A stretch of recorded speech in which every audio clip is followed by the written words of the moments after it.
La société change, les solidarités familiales et sociales se modifient et de plus en plus de personnes présentent des risques d'exclusion.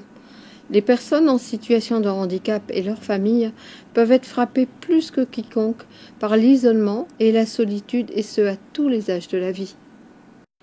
Si le contexte de crise sanitaire, les situations de confinement et les bouleversements qu'elle a entraînés a mis en évidence le besoin vital de liens, force est de constater que ce sont les personnes déjà fragilisées et celles vivant des formes d'exclusion liées à l'âge, la dépendance, la précarité, le handicap, qui ont, plus que tout autre, souffert et subi le poids de la solitude, voire de l'isolement. Pour autant, ce sont des myriades d'initiatives, d'actions collectives et d'innovations sociales qui émergent sur les territoires.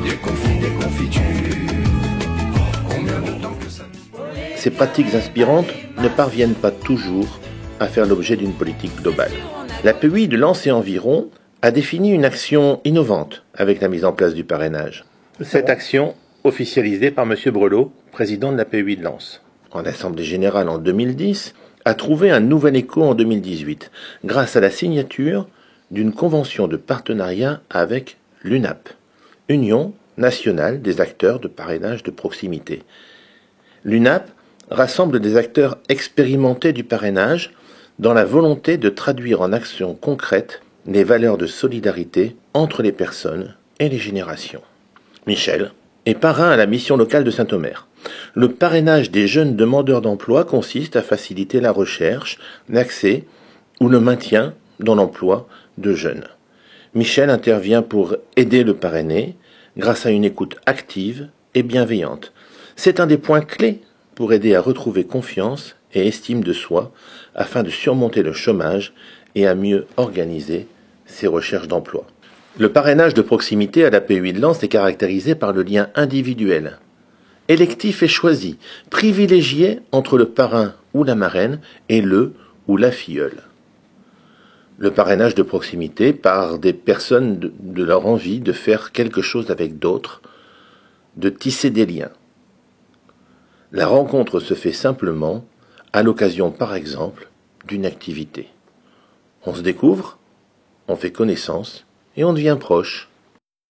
Sylvie est travailleuse en ESAT, établissement et service d'accompagnement par le travail. Elle est membre de la commission parrainage à la PEI et même administratrice à l'UNAP. Avec d'autres, elle se mobilise depuis plus de 10 ans pour défendre les principes éthiques de cette action, pour soumettre son point de vue et les attentes des personnes, et pour faire reconnaître les expériences acquises au travers de son engagement associatif et citoyen.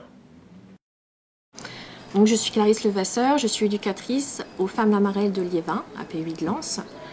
Je partage avec vous mon expérience professionnelle sur le parrainage. À Lamarelle, on a beaucoup d'habitants qui ont une famille, et quand leurs proches leur rendent visite, quand ils viennent les chercher pour un week-end ou quand ils sont présents pour les manifestations, on a d'autres habitants qui ont un sentiment de tristesse, un manque, ce manque de se sentir important aux yeux de quelqu'un en dehors de la collectivité. On a beaucoup de chance à Lamarelle parce que depuis l'ouverture, il y a 20 ans, on a 5 habitants qui ont eu la joie d'avoir dans leur vie une marraine, un parrain ou une famille de cœur. On a même un habitant qui depuis peu est chez nous et il est habité sur la côte, il a fait le choix de changer de structure.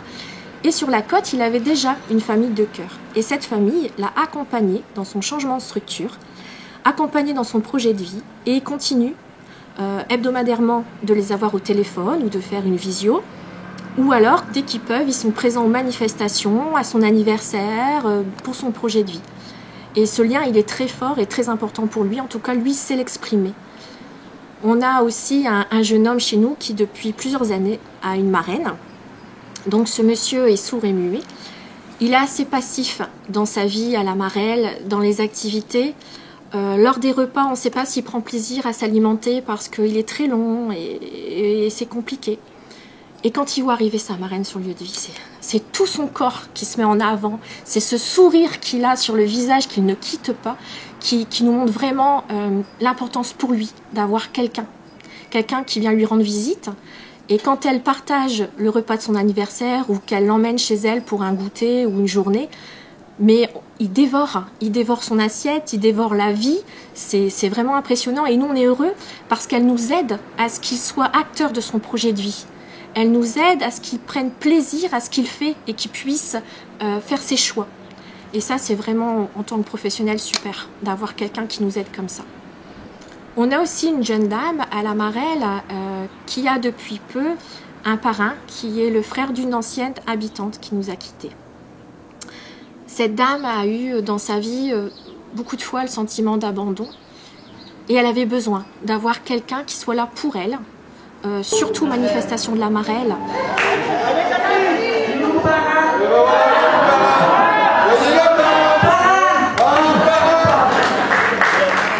Qui soit là présent pour se mettre à ses côtés, boire un café ensemble, pour faire un pulse, pour avoir vraiment que cette attention pour elle et pas toujours la collectivité. Et en plus, nous, en tant que professionnels, on est bien aidés par son parrain parce qu'elle a un gros suivi médical. Elle n'accepte pas toujours son suivi à l'infirmerie ou ses rendez-vous médicaux. Et il nous aide beaucoup pour qu'elle le vive au mieux. Et c'est la réalité, en plus, depuis qu'il est son parrain, tout ce qui est médical se passe beaucoup mieux pour elle. Elle vit beaucoup mieux sa pathologie et c'est du bonheur d'avoir vraiment ce bien-être qui s'est installé et ce sentiment affectueux qui est entre eux. En tout cas, voilà, je voulais vous dire que cette commission parrainage, vraiment ces liens qui se font entre des habitants de chez nous et des personnes extérieures, tant il est important pour l'habitant, et ça, je pense qu'on peut le voir dans les films que vous allez voir, on peut le voir si vous venez à la Marelle, vous le vivez, mais il est aussi important pour nous, professionnels, parce qu'avoir quelqu'un d'extérieur qui a un autre regard sur l'habitant, bah, ça nous permet de l'accompagner au mieux, de changer peut-être aussi notre accompagnement et notre vision des choses, et il nous aide, ce parrain, cette marraine, cette famille nous aide en tout cas à faire que l'habitant soit plus épanoui. Contribuer à dynamiser le lien social grâce aux liens interpersonnels, savoir articuler les actions et les logiques de solidarité et celles de fraternité, c'est le défi que les membres de la commission parrainage de l'APUI de Lens se sont lancés en intervenant auprès des travailleurs sociaux en formation. Puis monitrice éducatrice, mon prénom c'est Malika, donc sur l'unité La Bohème, donc sur l'unité du foyer de vie L'Eglicine. On a 2 expériences de parrainage ici sur l'unité, donc on a Jean-Pierre que vous venez de voir avec Colette. Le parrainage est très intéressant dans le sens où on sent qu'on crée du lien, mais du lien familial. Il y a la présence de collègues qui est très régulière, donc il y a une continuité et des échanges qui sont très chaleureux, des partages au moment des événements festifs, et ça va aussi dans les 2 sens. Jean-Pierre est content de faire un petit cadeau à Colette, comme Colette est contente de lui faire un cadeau lors des événements, des fêtes de Noël. Et on sent quand Jean-Pierre passe l'après-midi avec Colette, il revient, il est épanoui, il est content, il est paisible et puis il sait que c'est à lui, c'est un moment à lui, c'est quelque chose qui lui appartient. On sent vraiment un lien presque familial. Tu veux lui donner un câlin, tu fais un câlin. Fais-lui un câlin, voilà, il te dit bonjour. Tu veux lui donner un biscuit? Je veux pas que tu te brûles. Voilà. Doucement, doucement. Si c'est chaud, tu laisses. Hein. T'es chaud. Et on a aussi une expérience avec Nathalie, qui a sa marraine de cœur aussi, qui est ici, salariée sur le pôle. Et pareil, les échanges sont réguliers et très intéressants, qu'elle partage aussi avec la famille de sa marraine, son époux, ses enfants. Le sourire qu'on voit quand la personne elle arrive, le bienfait, enfin heureux sur le visage. Et même à sa façon de nous exprimer, il va nous montrer ce qu'il a mangé, il va nous montrer, faire des signes pour dire qu'il a bien mangé chez Colette, qu'il était bien. Le fait de cahier qu'on a mis en place aussi, ce qui nous permet, nous, d'écrire avant de partir, ce que Jean-Pierre a fait par exemple sur la semaine ou sur les 2-3 jours. Et puis Colette, pareil, quand elle le prend, elle nous écrit sur le cahier ce qu'elle a pu faire avec lui, ce qu'elle a fait comme activité. C'est comme ça, quand Jean-Pierre revient, ben, on lit et on comprend ce qu'il veut nous faire en signe ou autre, pour que nous, on interprète vraiment ce qu'il a fait. Donc on répond à sa demande en plus de ses explications. Une balade à Souchet, waouh! Elle est avec qui à Souchet hier? Malika? En fait, on ressent bien, nous, ici, à travers les deux parrainages que nous avons, donc Nathalie et Jean-Pierre, on sent bien qu'il y a de la continuité et c'est de la régularité. Et du coup, on sent des sentiments qui se créent et de l'attente. Parfois, Nathalie, elle dit, bah, je vais téléphoner à ma marraine. Voilà, les liens se sont tissés et deviennent de plus en plus forts. Et réciproque. Et réciproque, oui. L'attachement, il est des deux côtés. Ouais. Du côté de la marraine que de l'usager, c'est pareil. Pareil, hein, voilà. On sent des liens et de l'attachement. Ouais. L'institution à elle seule ne peut pas tout. Comme le rappelle la CNSA dans sa définition, la notion de parcours de vie recouvre le cheminement individuel de chaque personne dans les différentes dimensions de la vie, personnelle et relationnelle, professionnelle et sociale, familiale et citoyenne. Les institutions doivent donc tout mettre en œuvre pour permettre ce cheminement et promouvoir les relations et les liens avec l'ensemble de ses entourages.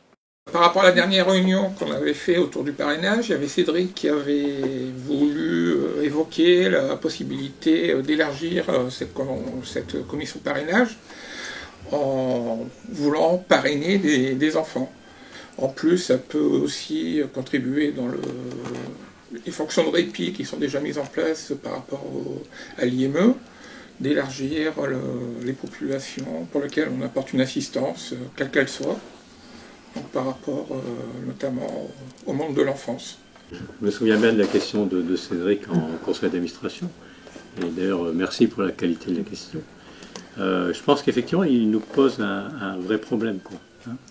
Alors moi je suis tout à fait ouvert à ce qu'on aille plus loin, il n'y a pas de souci, mais je pense qu'il faut que la commission ait la même réflexion qu'elle a eue lorsqu'elle a démarré le parrainage. Le parrainage a démarré avec ce déclencheur de Grégory avec M. Dame Bouquet. Là, on n'a pas d'expérience, ça, hein, et c'est le domaine des enfants. Donc, ça nécessite un certain nombre de précautions particulières. Bon, je te rejoins qu'il y a des enfants qui ont besoin aussi, qui sont en rupture de liens familiaux, et pourquoi pas. Mais effectivement, je pense que moi, la commission peut élargir son champ au domaine des enfants, et avoir effectivement une réflexion approfondie pour voir comment on peut le faire. Parce que pour moi, c'est un petit peu plus compliqué, mais à la PU de Lens, on n'a pas l'habitude de reculer devant un défi compliqué. Le parrainage, dont l'objet même est de construire un lien entre les personnes, les familles et les entourages, constitue une solidarité entre les générations qu'il faut réenchanter. Parrainer, c'est accompagner, c'est partager, c'est aider et surtout aimer. C'est très simple, c'est essayer de donner du bonheur tout naturellement, sachant que vous en recevrez plus que vous en donnez. L'enjeu pour les travailleurs sociaux est de mieux comprendre comment chacun apprend de l'autre, des expériences personnelles et collectives, comment se construit au cœur d'engagement associatif une intelligence commune, une vision d'un monde ouvert et solidaire auquel chacun apporte très simplement sa contribution dans des formes d'entraide entre les personnes, les générations et les cultures.